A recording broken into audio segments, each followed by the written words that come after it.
Welcome to a vehicle review and analysis of the Tumbril Nova tank. My name is Digital Master, and in this video we will discuss the Nova tank and my interpretation of its purpose in the verse. We will then follow up with some considerations regarding its closest vehicle competition and finish by providing my opinion on whether you should consider adding this to your fleet of vehicles. If this is your first time watching one of my reviews, allow me to share my format. To begin, I go over the vehicle's description and stock loadout. From there, we discuss my analysis of the vehicle and who I believe the vehicle is designed for. I then provide a pledge price analysis for the vehicle and share my recommendation regarding if you should consider pledging. If that sounds good to you, then let's get started. Let's read the vehicle's description. Tumbril's new Nova is a classic battlefield warrior, reimagined for the modern age.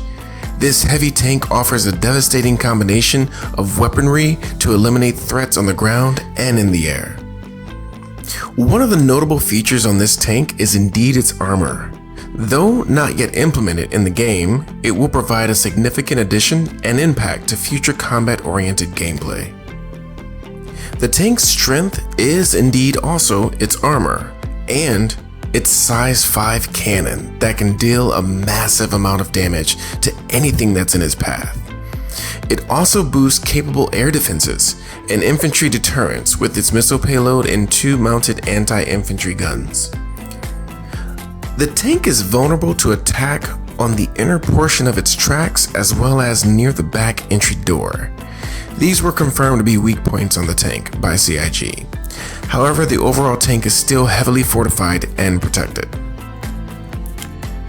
For the vehicle stock loadout, it has 3 size 0 civilian grade C Radix power plants, 2 size 0 Froststar SL civilian grade C coolers, 3 size 0 PIN civilian grade shield generators, 3 size 0 Prevenir military grade A radar. For its weapons payload, we're talking about that single size 5 main gun called the Slayer, which deals massive DPS of 5,200 with an incredible 26,000 alpha damage. It also has 2 fitted size 2 CF227 Badger laser repeaters. These deal a total of 587 DPS. The tank has some anti-air protection in the form of 2 missile racks housing 12 size 2 Ignite 2s on each, maxing out at 24 missiles, dealing a combined 88,646 DPS. As one might expect, the tank does not have any cargo capacity. So going with the obvious, this beast is designed to take the battle directly to the opposition, leading the charge into any ground battle. I believe this tank is designed to take on any challenger bold enough to stand in its way. This tank will add value to any fighting force. I imagine some of its best combat application will be breaching heavily defended bases and territories that have substantial ground-to-air defenses set up. The Nova tank will prove useful in destroying those installations, paving the way for aerial bombardment. The Nova tank will be useful in breaching base defenses as well as facilitating a formidable base defense and holding of key territory and strategic resources. So who would I say the tank is for? The Nova tank is for organizations that want to breach fortified bases and resource-rich deposits, caves, territories, and structures, to name a few. On the other side of that coin, organizations interested in securing the same points of interest. Regarding solo play specifically, I suspect there will be plenty of opportunity for solo players to get in on the action. With the realization that the main gun is both slave to the pilot seat and the gunnery seat, with a minor drawback to pilot seat operation, I still find it quite feasible for solo play. Additionally, my speculation is that CIG will provide plenty of opportunities in the way of ground missions and large and small-scale in-game events that will allow the utilization of tanks and other ground vehicles for solo players. It is worth mentioning that the main gun, though capable of being operated by the pilot, is not the most efficient method by which to use it.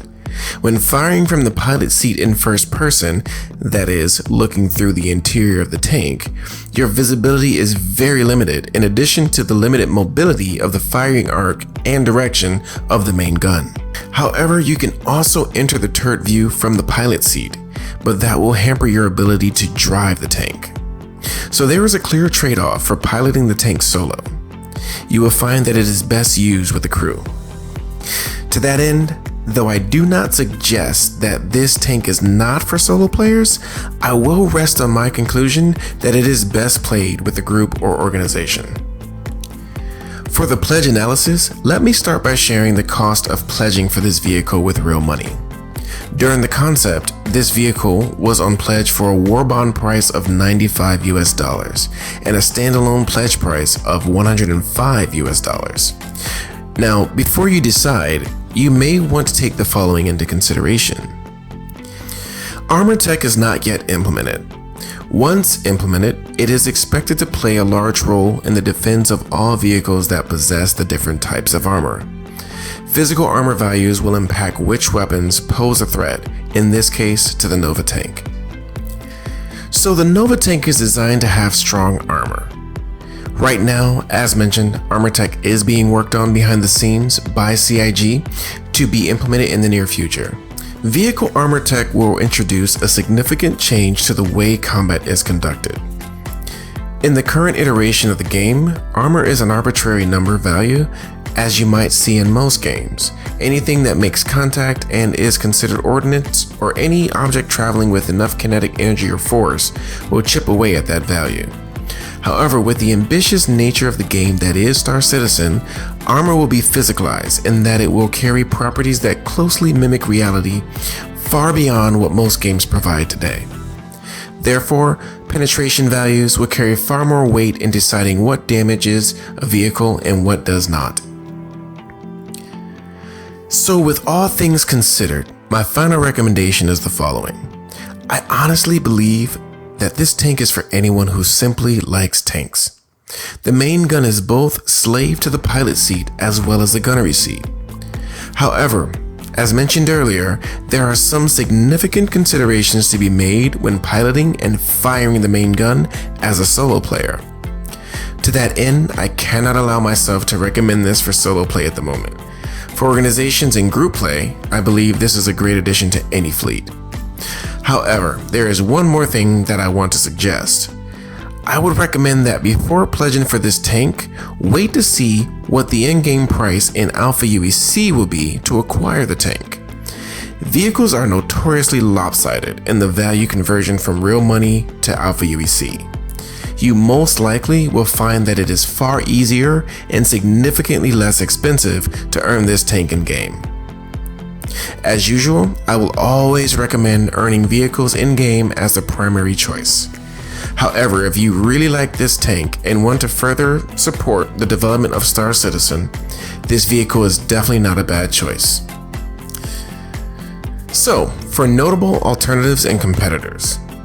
Well, there really isn't a competitor to the Nova tank in the current version of the game, and with any existing concepts provided by CIG so far. Now, will there be tanks or similar competitive vehicles in the future? I'm pretty sure there will be. So as with any monopoly, there really isn't a choice to be made today as it pertains to alternatives. So, with that said, that's all for this review, and I hope that it was helpful to you in some manner. Please let me know your thoughts below in the comment section, and don't forget to leave a like and subscribe if you want to see more of this content. Thank you, and hopefully we'll meet in the verse.